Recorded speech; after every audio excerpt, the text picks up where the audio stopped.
Brandon Hale pushed open the door of the Upper West Side penthouse, the soft morning light spilling into the living room as Manhattan's skyline glimmered behind him.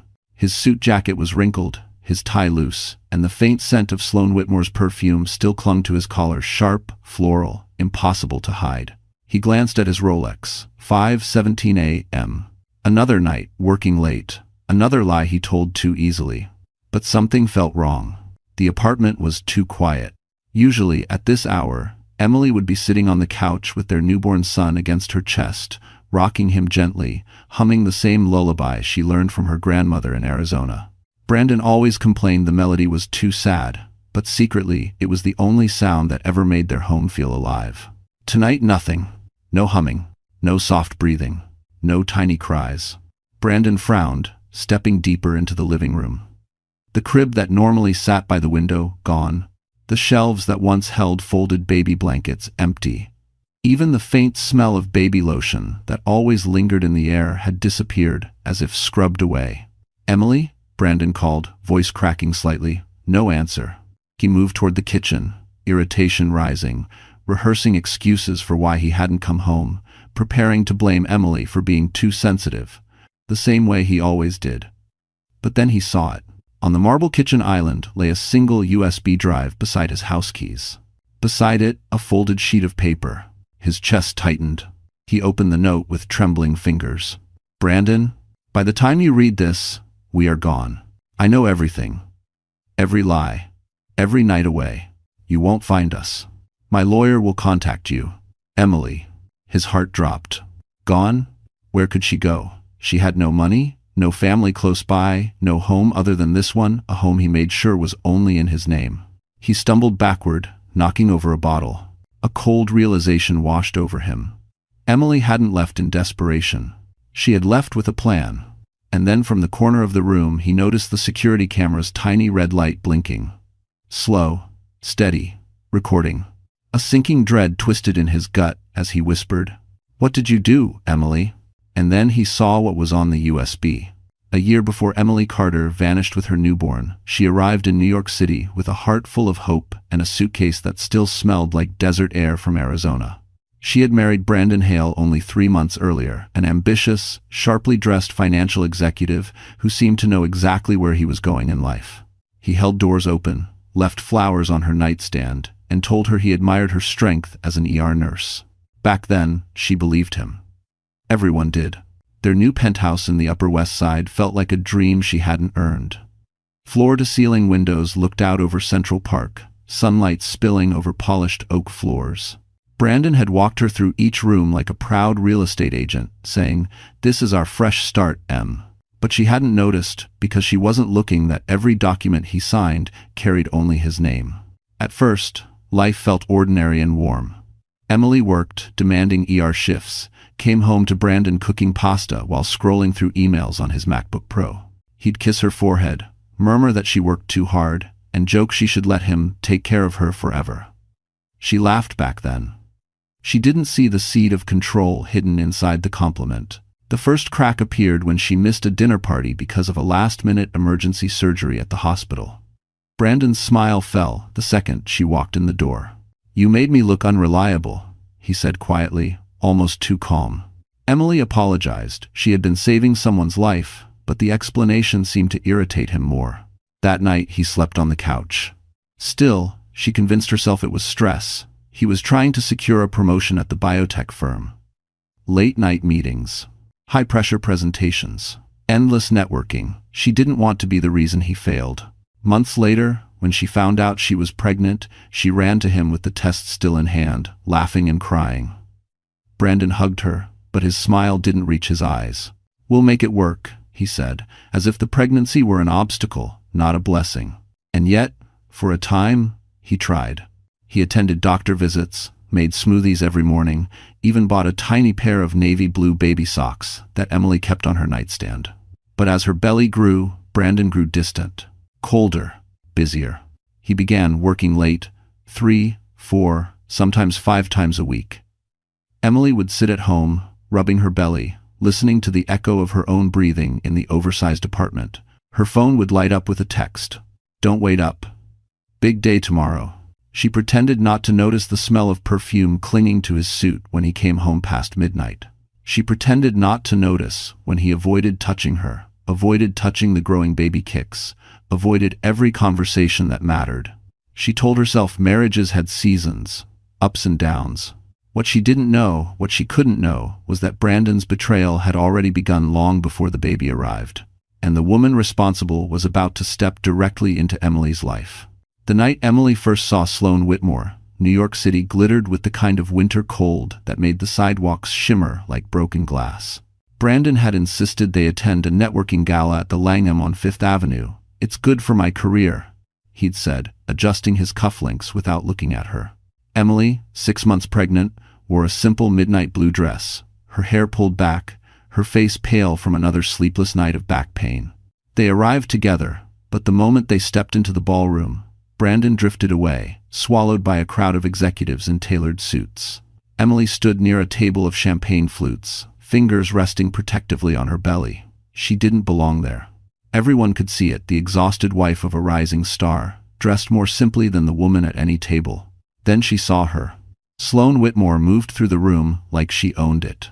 Tall, sleek, blonde hair curling around her shoulders, a fitted black dress shimmering under the chandelier. She had an effortless confidence, the kind that came from knowing the world bent for her. Brandon's face lit up when he spotted her.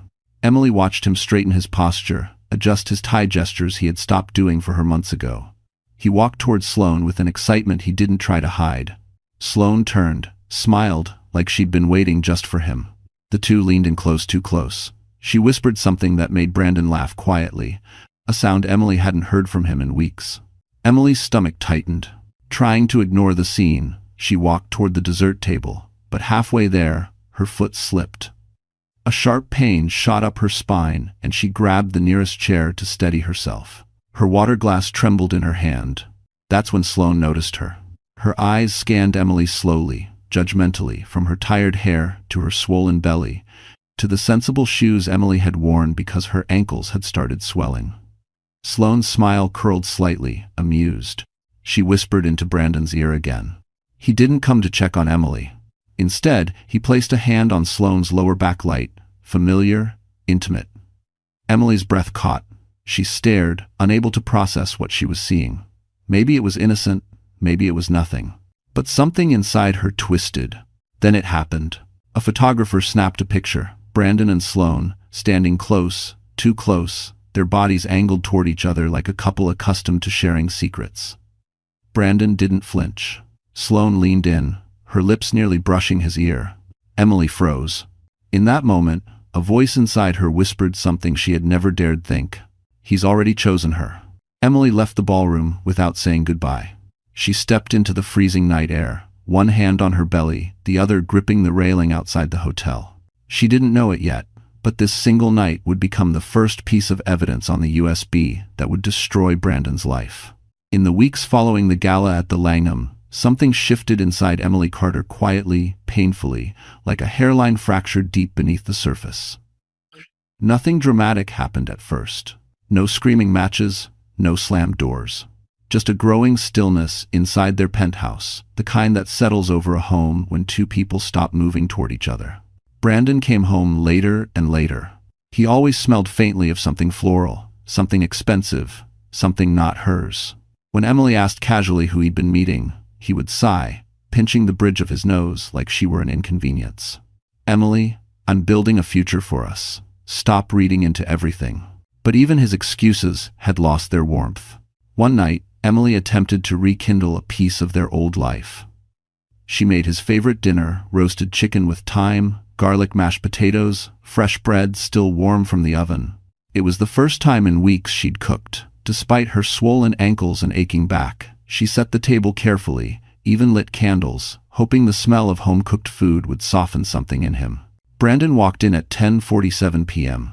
He didn't look at the table. He didn't kiss her. He didn't ask about the baby kicking earlier that afternoon. He tossed his keys onto the counter, opened the fridge, and grabbed a bottle of sparkling water. "You cooked?" he asked, almost annoyed. Emily forced a small smile. "Yeah, I thought it might be nice too. I already ate," he cut in. Then, as if the universe wanted to confirm her fears, His phone buzzed, and his entire expression changed. His eyes softened, his lips twitched into a private smirk. He turned away slightly as he typed back a message with the kind of quick, eager energy Emily hadn't seen directed at her in months. She didn't have to ask who it was. She knew. Sloane Whitmore. That name had been echoing inside her mind ever since the gala. She had tried to convince herself that she was overthinking, that pregnancy hormones could twist reality. But the way Brandon's eyes lit up at that message, it shattered the last piece of denial she'd been clinging to. Later that night, Emily stood alone in the bathroom, staring at her reflection. Her face looked different, hollow, older, tired in a way makeup couldn't fix. She rested her hands on the edge of the sink, whispering to herself, "Please don't let this be real." But deep down, she already knew. Things got worse the next morning. Emily found a receipt in the laundry pocket of Brandon's suit, a dinner for two at an upscale restaurant overlooking the river, dated the same night he told her he was working late on budget revisions. The bill was nearly $480, and the signature at the bottom wasn't his usual rushed scribble. It was careful, deliberate, as if he'd wanted it remembered. A tremor went through Emily's hands. For the first time, she wasn't just hurt. She was afraid.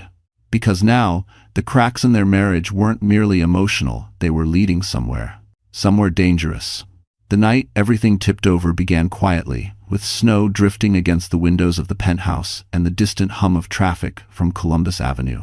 Emily Carter sat on the couch, wrapped in a soft gray blanket, one hand resting on her swollen belly.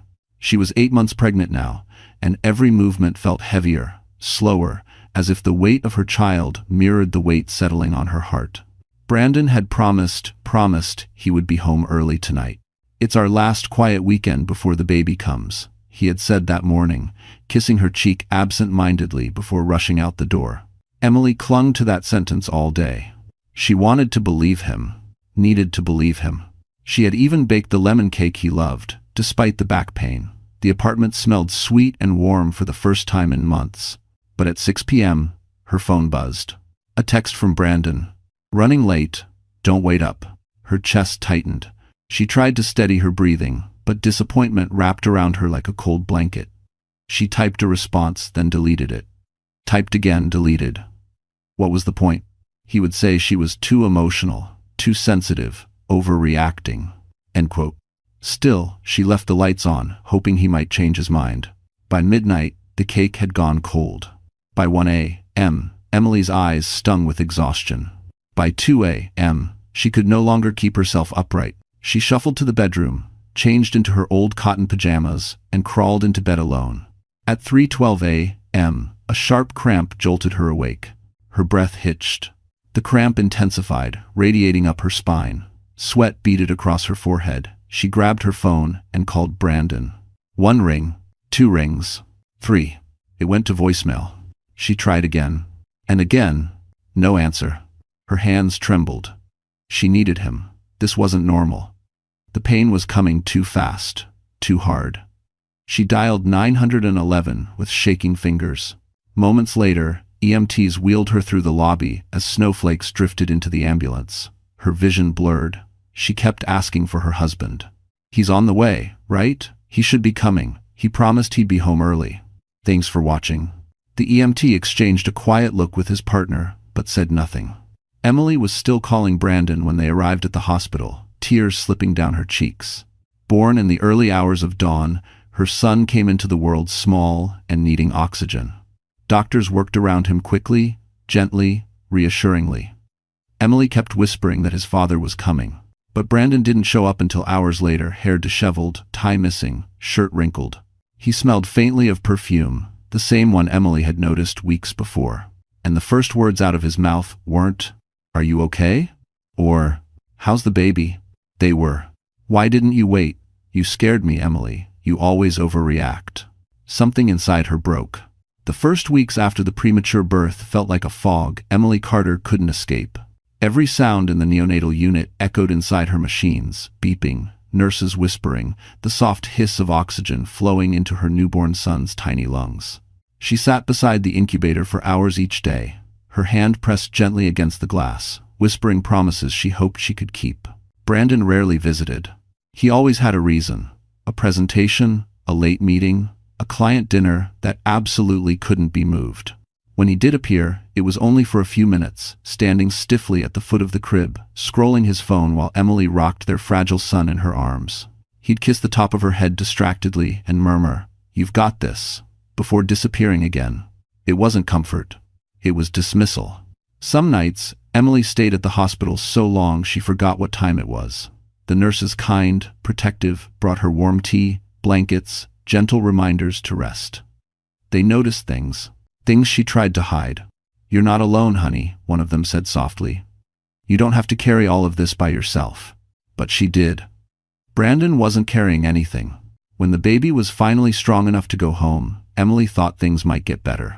She imagined Brandon holding their son with pride, imagined quiet evenings together, learning how to be a family. Reality was colder. Brandon worked even later.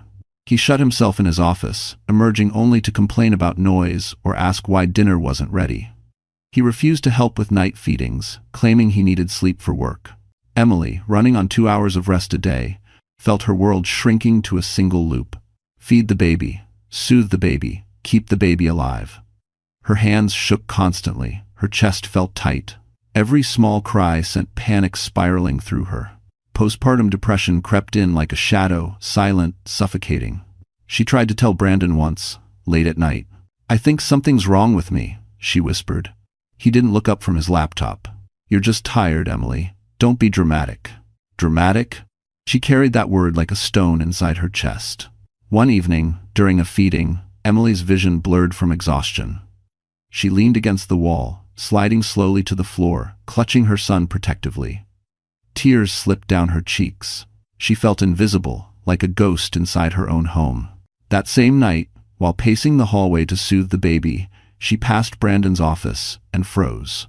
His voice, soft, warm, intimate, drifted through the half-closed door. "Sloan." Emily didn't catch the words. She didn't need to. The tone told the entire story. Her knees weakened. She turned away, holding her baby tighter, whispering, "I'm so sorry, sweetheart. You deserve better." It was the first time she allowed herself to imagine a future without Brandon. A future where she didn't have to fight alone. And somewhere deep inside, the idea of leaving began to take root. The night Emily Carter finally saw the truth didn't arrive with thunder or shouting. It came quietly, like betrayal often does, slipping into her life while she was doing something as ordinary as folding tiny onesies in the nursery. Her son had just fallen asleep, the soft rise and fall of his breathing, a fragile comfort in the dimly lit room. Emily tiptoed out, feeling a rare sense of calm.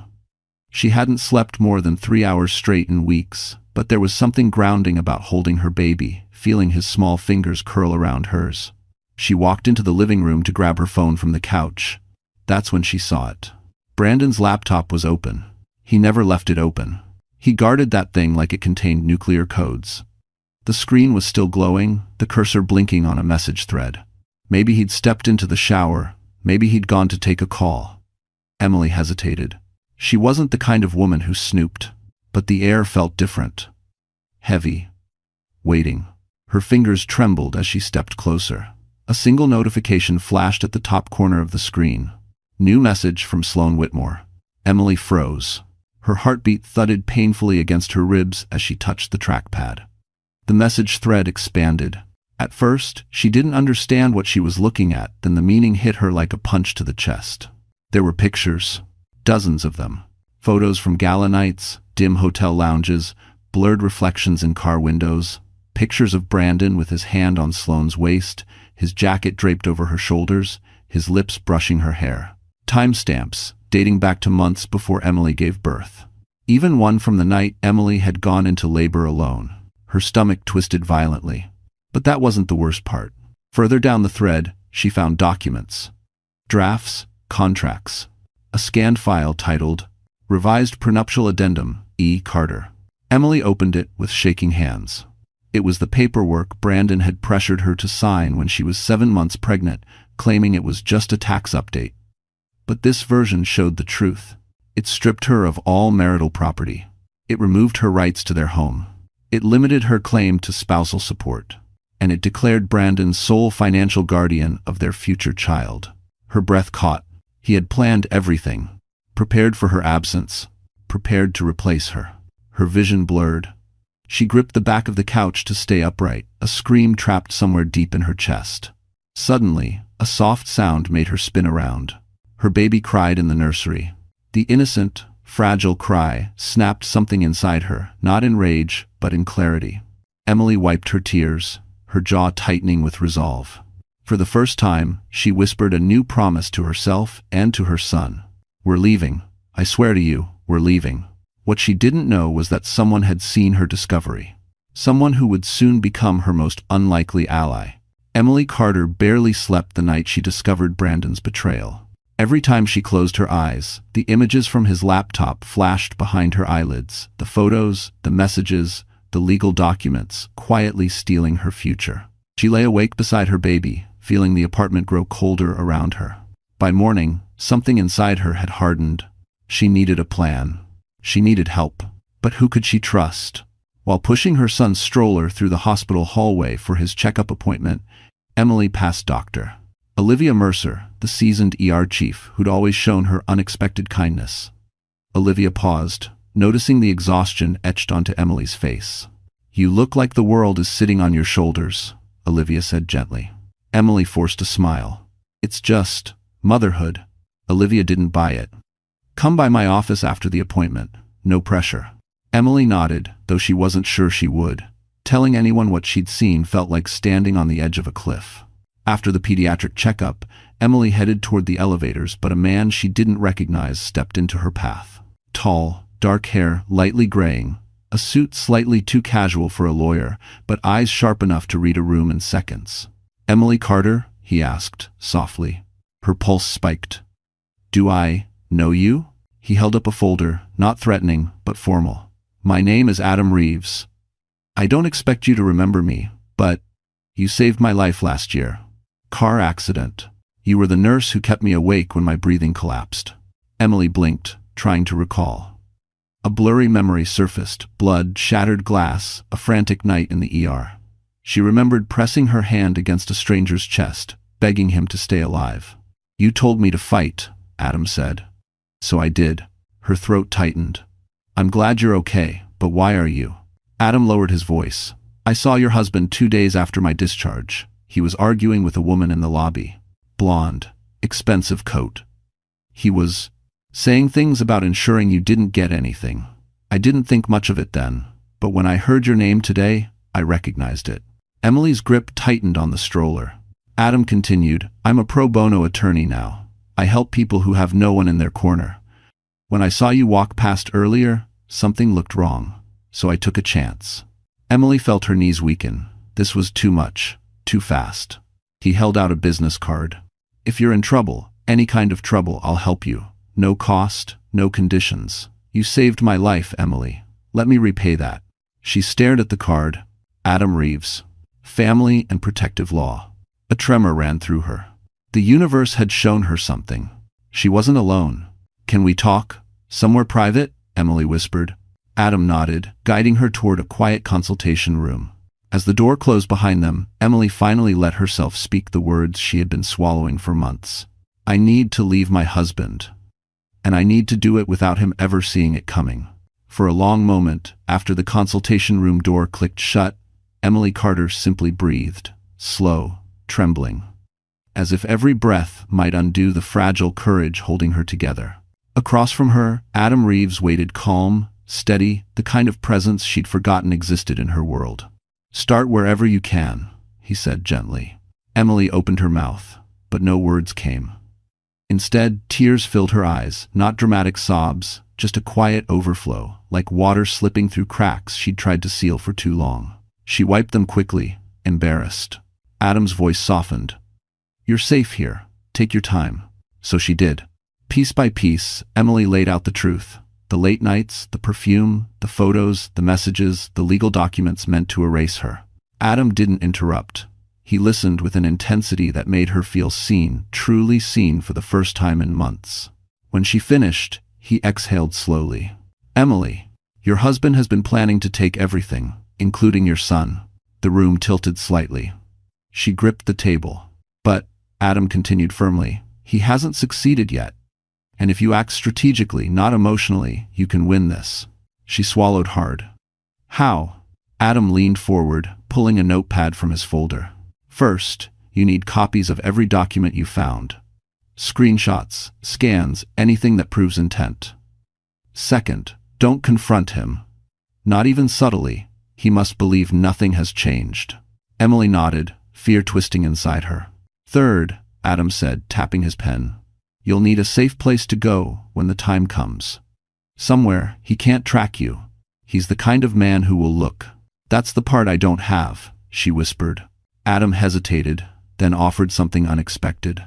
I have a friend, Evelyn Monroe. She runs a private foundation that often helps women rebuild after leaving abusive situations. I think she'd help you, especially with a child involved. Emily stared. But I don't even know her. You don't need to, Adam said.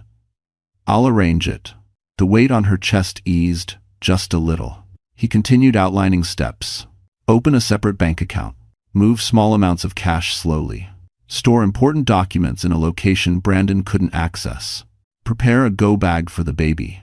Keep a digital trail of Brandon's neglect and emotional abuse. Every instruction felt like a lifeline.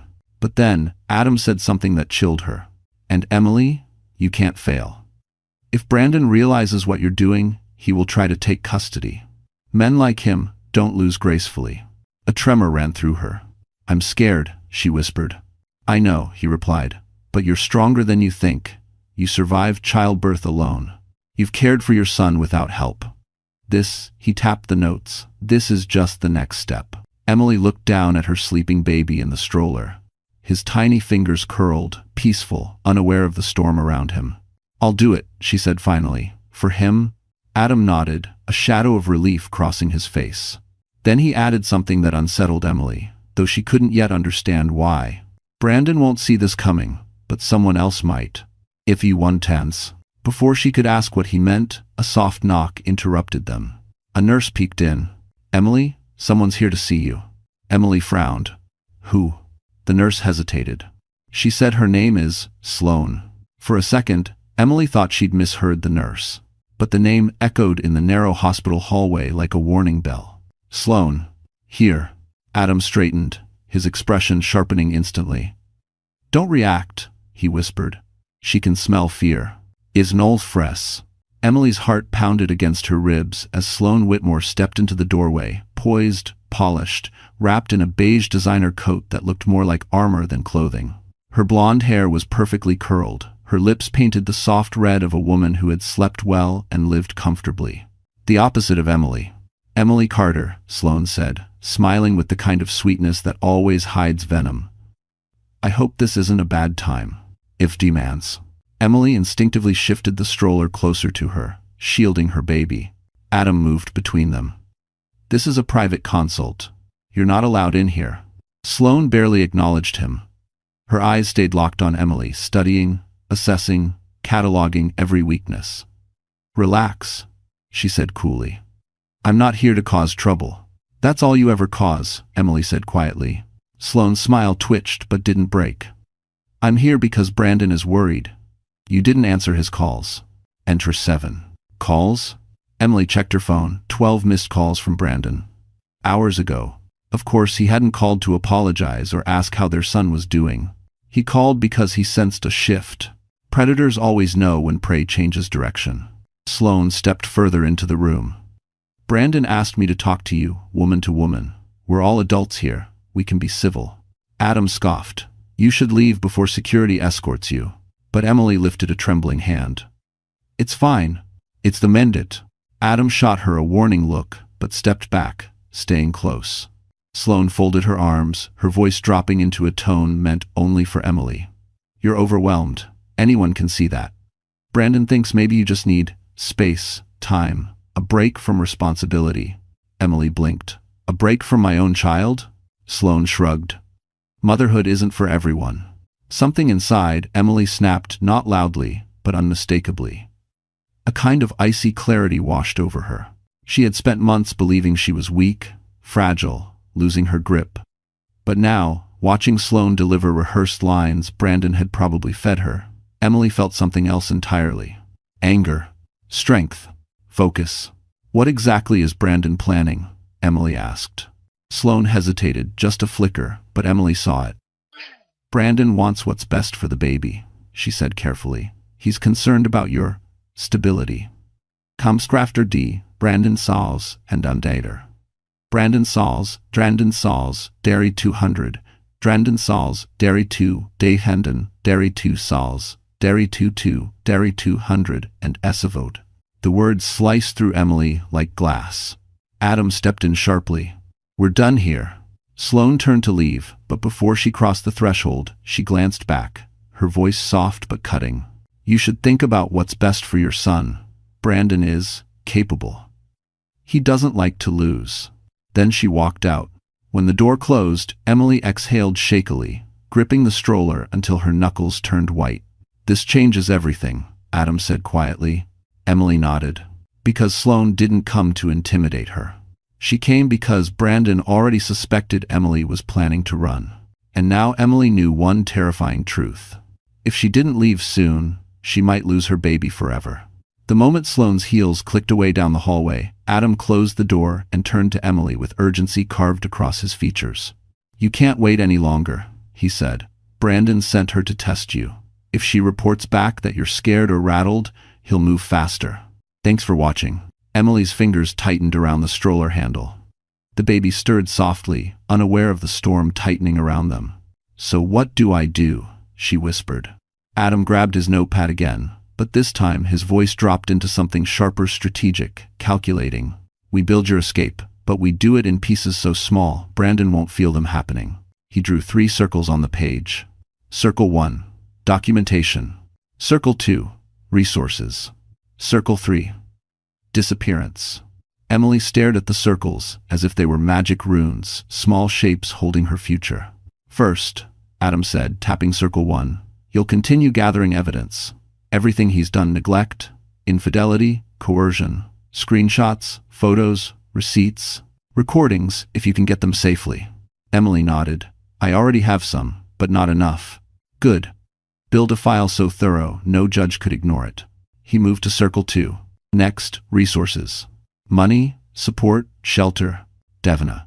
I don't have any, she admitted, shame washing over her. You will, Adam said. I'll connect you with Evelyn Monroe. She has private shelters, secure apartments, and relocation networks. Everything for women escaping dangerous marriages. Dangerous? Emily whispered. Adam met her gaze. Emily, a man who prepares legal documents to strip you of rights before the baby is born, is dangerous. A man who sends his mistress to intimidate you is dangerous. You need to name the threat to survive it. A cold chill spread across her skin. And the last circle? She asked. Adam hesitated. Your disappearance. The moment you leave this apartment, you need to vanish cleanly. No social media, no forwarding addresses, no loose ends he can track. Emily swallowed hard. I'll have to do it when he's gone. Yes, Adam said. And he always leaves between 7 and 7:20 a.m. on weekdays. You'll have a 13-minute window before the doorman's shift changes. The precision of the plan frightened her and grounded her. But Emily, Adam continued gently, before any of that, you need emotional support. Someone who understands the kind of man Brandon is. Someone who's been where you are. Emily frowned. Who? He closed the notepad and leaned back. Dr. Olivia Mercer. The name softened something inside her, like a light flickering in the dark. She's noticed, Adam said. She sees the signs, and she cares. More than you realize. Emily's throat tightened. If I tell her everything, there's no going back. Exactly, Adam replied. You'll stop surviving alone. Emily looked at her tiny son, his face relaxed, peaceful. She bent down and kissed his forehead. Then she straightened, eyes clearer than they had been in months. Set up the meeting with Evelyn, she said, and I'll talk to Olivia tonight. Adam nodded, relief mixing with admiration. Then your escape begins now. Emily waited outside Dr. Olivia Mercer's office, long after the halls of the hospital had emptied, the fluorescent lights humming softly above her. Her baby slept in the stroller beside her, his tiny breaths steady and warm. Emily touched his blanket as if grounding herself. Tonight mattered. Tonight would decide whether she sank further or climbed out. Come in, Olivia's voice called through the door. Emily stepped inside. Olivia sat behind her desk, still wearing her scrubs, hair pulled into a loose bun, glasses perched on the edge of her nose. Her expression softened as soon as she saw Emily. "You look like you haven't slept in weeks," Olivia said gently. "Sit, tell me what's going on." Emily sat. Her hands trembled. Her voice didn't come at first. She looked down at her son, then back at the woman who had mentored her through some of the hardest nights of her life. "Something's wrong," Emily whispered. Olivia nodded, not filling the silence with assumptions. "Start slowly." And Emily did. She told her about Brandon's late nights, about the birth he nearly missed, about the texts, the perfume, the coldness, about the legal document she'd been tricked into signing, about Sloane showing up at the hospital like a warning from the future. Every word was shaky, but once she started, she couldn't stop. Months of fear poured out of her like a dam bursting. When she finished, Olivia leaned back, exhaling deeply. "Emily, I know this story," she said softly, "too well." Emily frowned. "What do you mean?" Olivia removed her glasses, revealing tired eyes. "Years ago, I was married to a man like Brandon. Charming, successful, calculating. He convinced the court I was unstable, took my daughter from me, and used the system to keep her. I've spent 20 years rebuilding my life from the ruins he left." Emily's breath caught. She had never known. Olivia continued, voice low and steady. "Women like us don't just get hurt, we get erased. Unless we fight back before the trap closes." Emily felt the weight of those words settle into her bones. "Adam Reeves told me you might understand," Emily whispered. A hint of a smile touched Olivia's lips. "Adam is good. He saved several women from situations like yours, and he's right, you need help from people who've survived the same war." Emily's eyes filled. "I'm scared." "It's Mancher." "Good," Olivia said softly. "Fear keeps you alert, but don't let it paralyze you. Let it guide you." She stood, walked to a cabinet, and pulled out a folder. Inside were forms, checklists, hotline numbers, shelter locations, encryption tools, and a step-by-step relocation guide. "I made this years ago," Olivia explained. "I never thought I'd give it to someone I care about this much." Emily swallowed. "So you think I should leave?"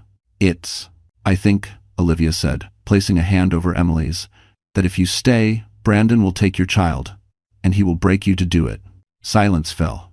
Then Olivia added, her voice trembling with old wounds, "Don't let him do to you what was done to me." Emily closed her eyes. When she opened them, something had changed. Resolve. "Then help me leave," she said. Olivia nodded once. "I already am." "I thank you." Emily Carter had never realized how loud a zipper could sound until she tried to close one in the middle of the night, praying it wouldn't echo through the penthouse walls. Her baby slept in the bassinet beside her, tiny chest rising and falling, unaware that his life was being quietly packed into bags meant for escape. Olivia's folder lay open on the bed, highlighted checklists, relocation steps, emergency contacts. Emily reread them over and over, steadying her shaking hands. Step 1. Gather essentials. Step 2. Remove sentimental items discreetly. Step 3. Hide documents outside the home. Step 4. Leave no visible gaps. Simple on paper, terrifying in practice. She started with the baby's clothes, rolling each onesie tightly and tucking them behind her winter sweaters in the suitcase. She removed only a few at a time, never enough for Brandon to notice. Diapers she hid in her work tote. Formula cans she slipped into a grocery bag and placed behind the laundry detergents in the hallway closet until she could sneak them out one by one. Every movement felt like treason. At 2:14 a.m., she crept into the living room. The floor-to-ceiling windows cast faint silver light across the furniture. Brandon's laptop sat on the desk, closed now, its secrets locked away. His phone buzzed with a notification, Sloane's name glowing in the dark like a siren. Emily tightened her jaw. She went to the kitchen and retrieved documents she'd hidden earlier. Insurance forms, hospital discharge papers, birth certificate copies. She had photographed every page and uploaded them to the encrypted drive Adam helped her set up. The originals she sealed in a manila envelope and slid into the stroller's undercarriage.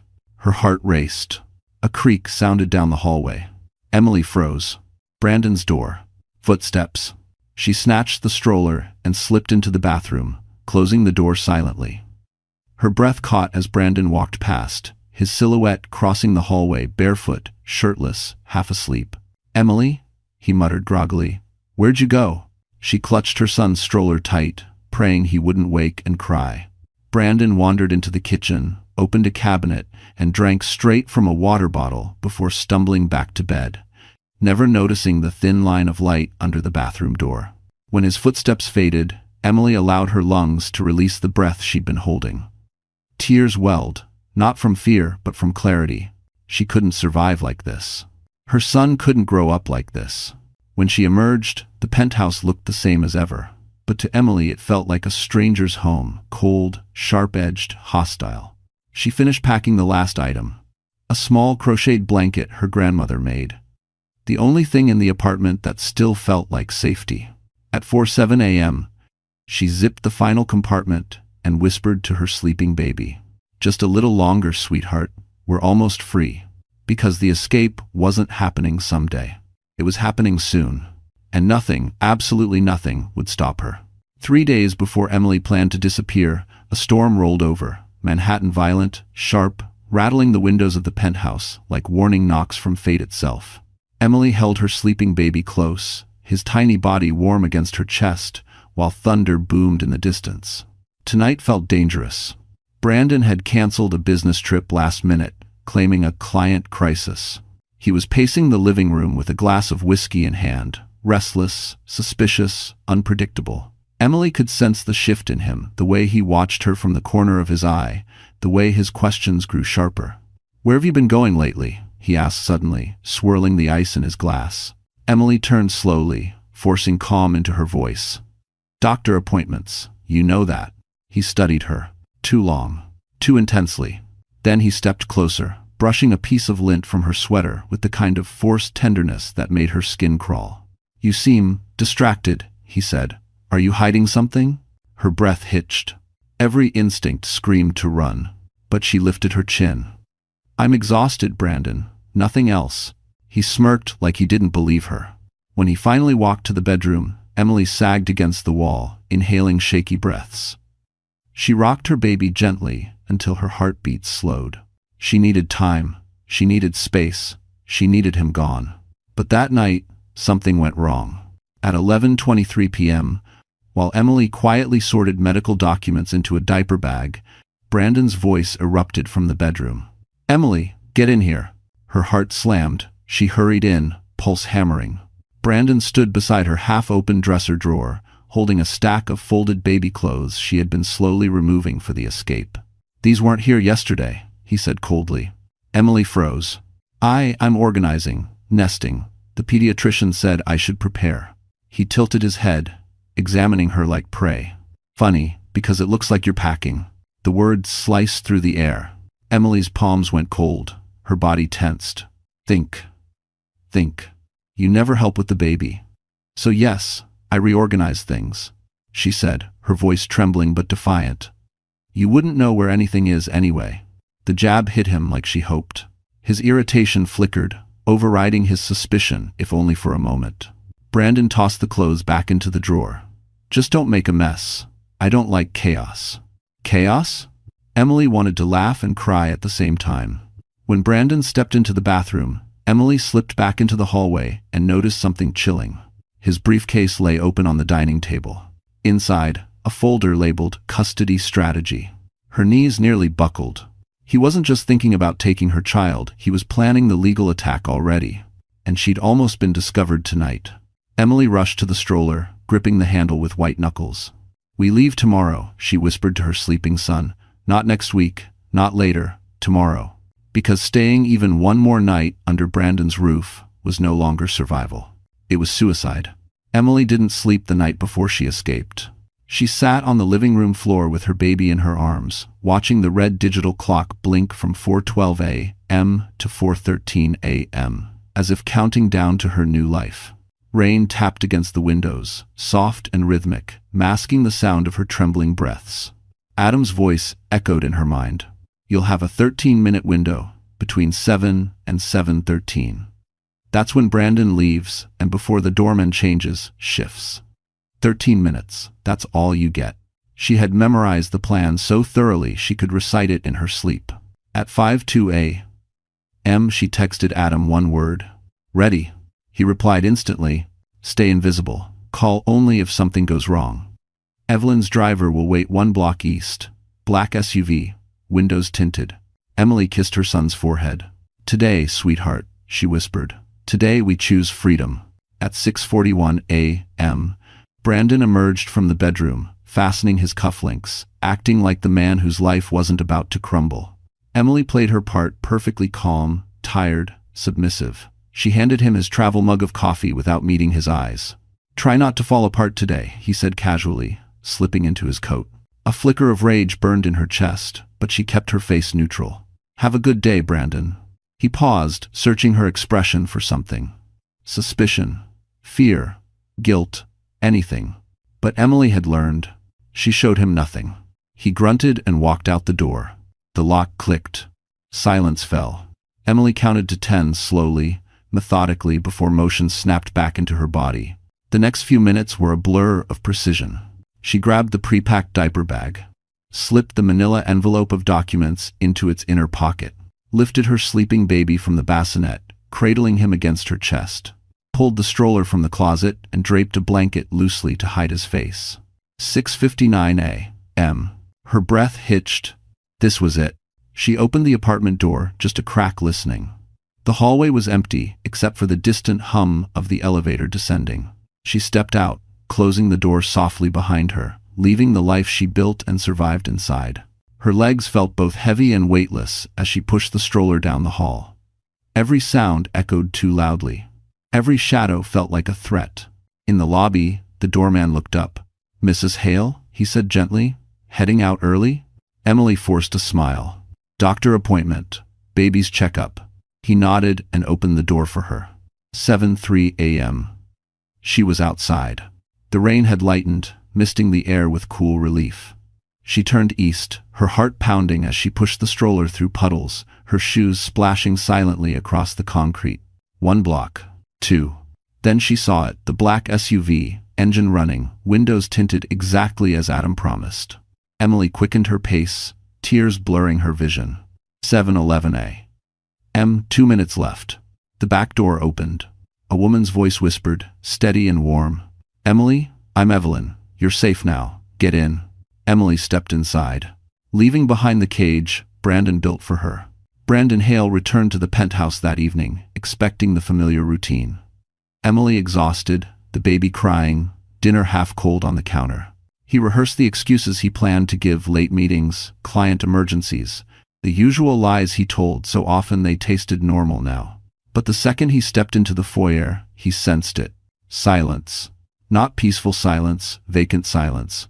The air felt lighter, as if someone had opened a window and let the life escape. "Emily?" he called, loosening his tie. No answer. He walked into the living room.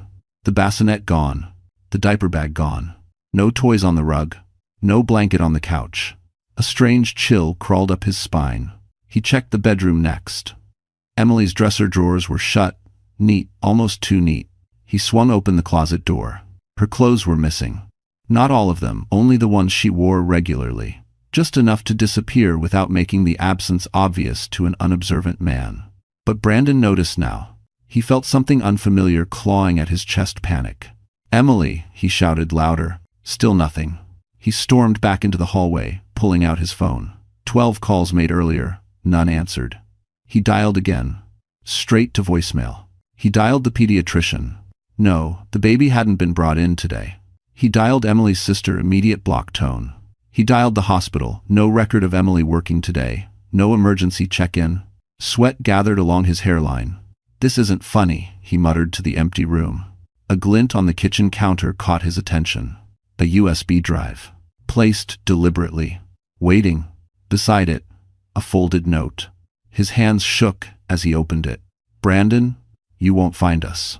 My lawyer will contact you. Do not call again. Emily." His vision blurred with rage. "What lawyer? What the hell is she talking about?" He snatched the USB and shoved it into his laptop. The screen lit up with folders, photos, screenshots, voice recordings, evidence, piles of it. Every lie he thought he buried. Every legal document he manipulated, every message he sent to Sloane. She went through my files, Brandon roared, slamming his fist against the table. Then he saw the worst one. A scanned document labeled Custody Strategy, Preliminary Draft. The same folder he thought he had hidden in his briefcase. His face drained of color. She knew, he whispered. All of it. His pulse hammered. He stumbled to the window, staring down at the city. Emily couldn't have disappeared, not without help. Someone must have orchestrated it, someone with resources. His jaw clenched. Adam Reeves, he hissed. That bastard. Thanks for watching. If you ever was, if you what of the signif. But it wasn't just fear twisting in Brandon's gut. It was realization. He hadn't been the predator in this story. He had been outplayed. And the game had only begun. Because now he wasn't just losing his wife. He was losing control. The black SUV carried Emily out of Manhattan before the sun fully rose, leaving behind the skyline that had witnessed both her happiest hopes and her quietest heartbreaks. She sat in the back seat beside her baby, holding him close, while Evelyn Monroe watched her with calm, assessing eyes. You did the hardest part, Evelyn said softly. Leaving is always the hardest part. Emily nodded, though her heart was still thundering. She kept expecting the SUV door to be ripped open, for Brandon's voice to explode in fury, for everything to collapse. But the city grew smaller in the rearview mirror, and the world ahead widened. Hours later, they reached a safe house tucked into the green, rainy outskirts of a small town in Oregon. The house was modest, warm, and smelled faintly of cedar. Emily stepped inside and felt something she hadn't felt in a long time. Breathing room. The first night there, she barely slept. Not from fear, but from relief. Evelyn gave her a prepaid phone, a temporary ID under her maiden name, and a small envelope of emergency cash. This is standard procedure, she said. Paper trails are dangerous. Phones are dangerous. Even search history is dangerous. For now, you disappear. Emily studied the envelope, overwhelmed. Why are you helping me this much? You don't even know me. Evelyn's expression softened. I know your husband's type. I've spent my life taking men like him out of positions where they can hurt people. And women like you remind me of my daughter. Emily blinked. Your daughter? Evelyn hesitated, a shadow flickering behind her eyes. She didn't make it out in time. Silence fell like a stone. Emily touched the top of her baby's soft head. I'm so sorry. Evelyn nodded, steadying herself. So, when I can help someone escape, I do. And when I can help them rebuild, I do that too. Over the next week, Emily learned how to live unseen. She used her temporary name, Emily Carter Monroe, in all local interactions. She walked her baby in quiet forest trails instead of crowded streets. She memorized emergency exits. She left her credit cards untouched. Every night, she emailed Adam through an encrypted portal, sending updates. In return, Adam sent progress reports. A temporary restraining order was filed. A custody petition was in motion. Evidence was secure. Brandon was already spiraling. Emily read every message twice.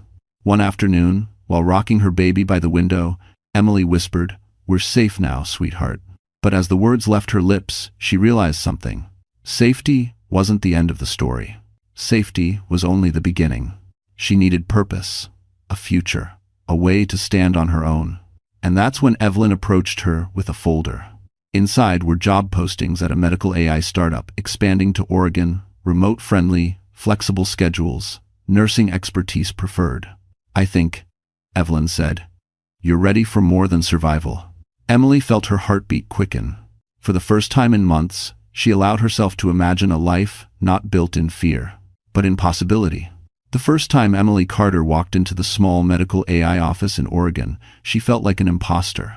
The building was tucked between a coffee shop and a quiet bookstore, nothing like the towering hospital halls she once rushed through in Manhattan.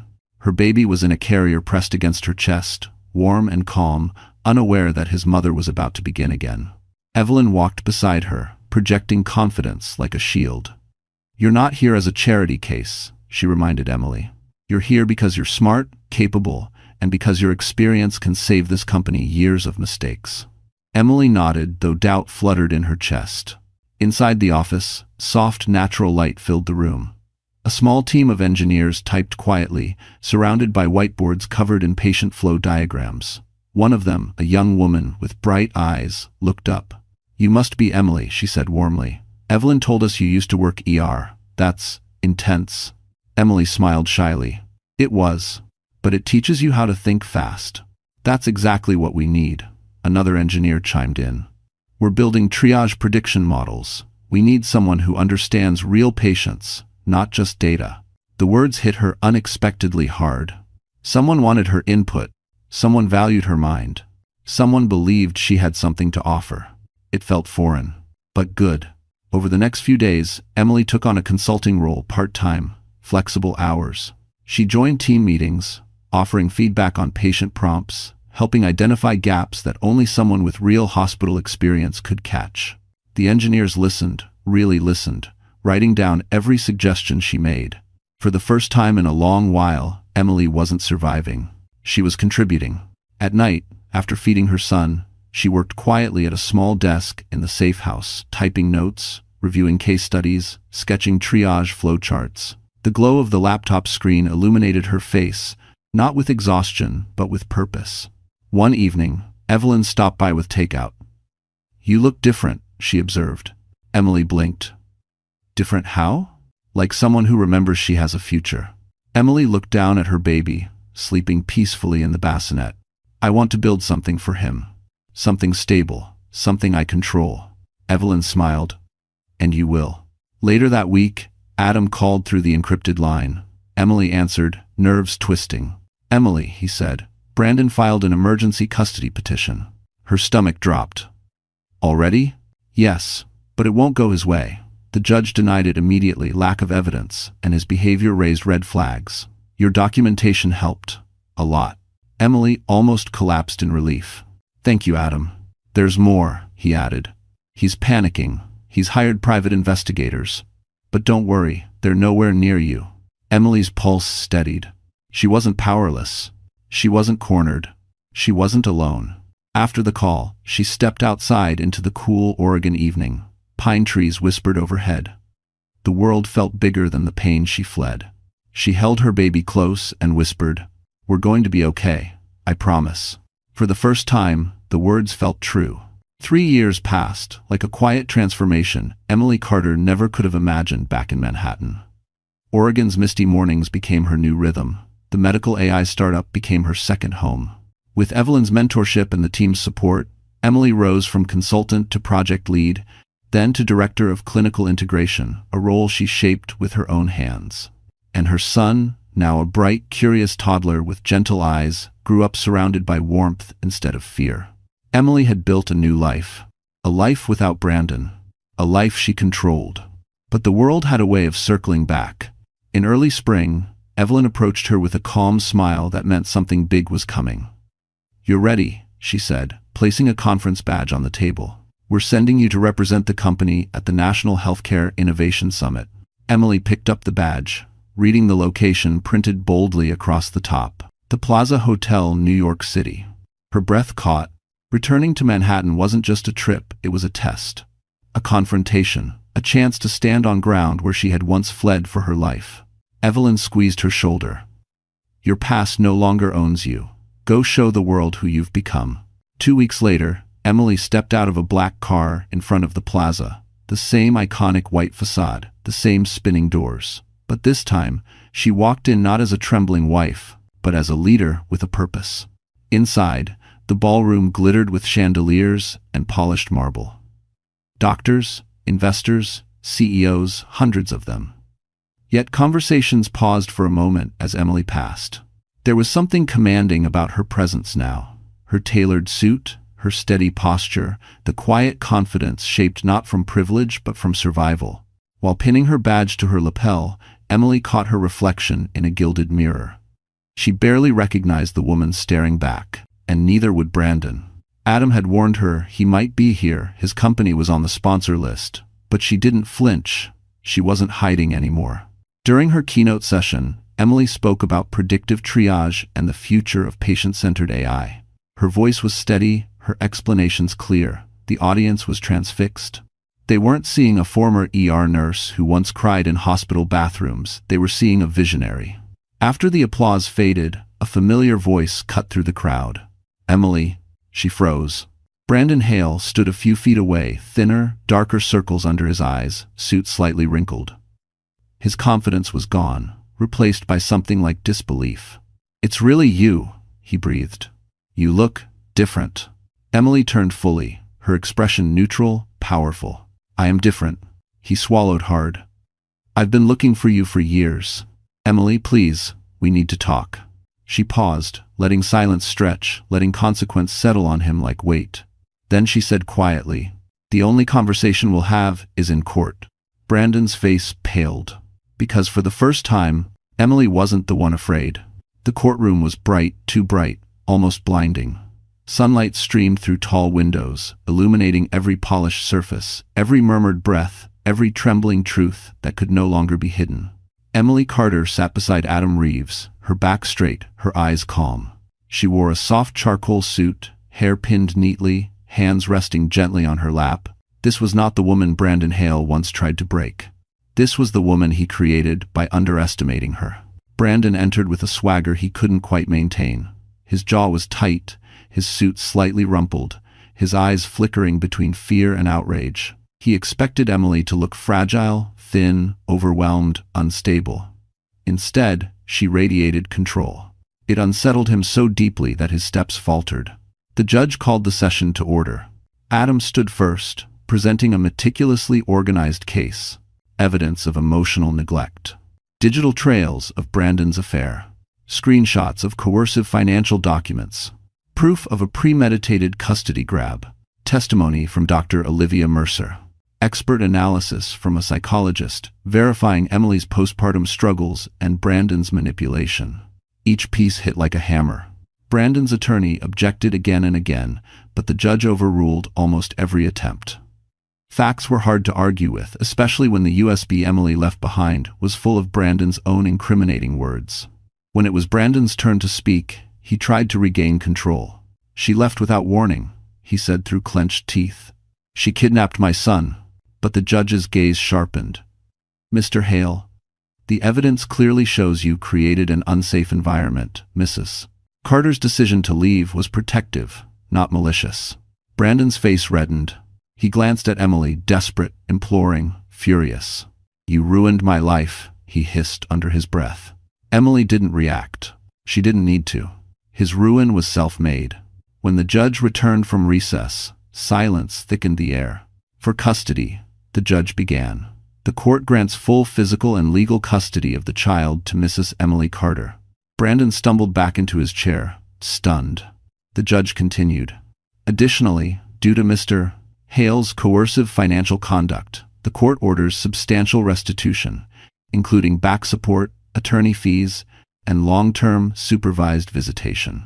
Gasps rippled through the room. Emily's hands trembled not from fear, but from release, from justice, from weight she no longer had to carry. Brandon lunged halfway to his feet, voice cracking. "Emily, please, I can change. I was stressed." But Emily finally looked at him, truly looked, with steady, unflinching clarity. "You already showed me who you are," she said softly, "and I believed you." Security escorted Brandon out as he called her name, but it no longer mattered. His voice had no power here, no power over her, no power over their child. When the doors shut behind him, Adam turned to her, eyes warm. "It's over," he whispered. Emily exhaled deeply, a breath years overdue. Outside, sunlight washed over her as she lifted her son into her arms. Evelyn waited by the steps, smiling proudly. For the first time, the future didn't feel like something she had to escape to. It felt like something she had earned. Emily looked ahead, heart steady, voice full. "We're free now," she whispered to her son, "and we're not looking back. All right, my wonderful friends. So the story has finally come to an end. And if you are still here, still listening, still feeling every moment with us, then something in this journey must have touched your heart in a way only real life can." Emily's story carries a truth many of us forget. Strength isn't loud, survival isn't glamorous, and healing isn't instant. But like the Stoic Marcus Aurelius once wrote, The impediment to action becomes the action. The things meant to break us often become the very things that build us. We watched a woman walk through betrayal, fear, loneliness, and start again from nothing. And that's the lesson we can take into our own lives. You are allowed to leave what hurts you. You are allowed to rebuild. You are allowed to choose yourself. Even when the world tells you you're too weak, too tired, too late, remember, Emily, and remember this principle from Epictetus. No great thing is created suddenly. Healing takes time, courage grows slowly, but it grows. So if you're still here, maybe part of you is ready to rise too. And hey, if this story moved you even a little, give it a like, share it with someone who might need the reminder, and don't forget to subscribe to our channel. We've got more stories, more lessons, and more healing waiting for you. You're not alone, and your new beginning can start anytime you choose.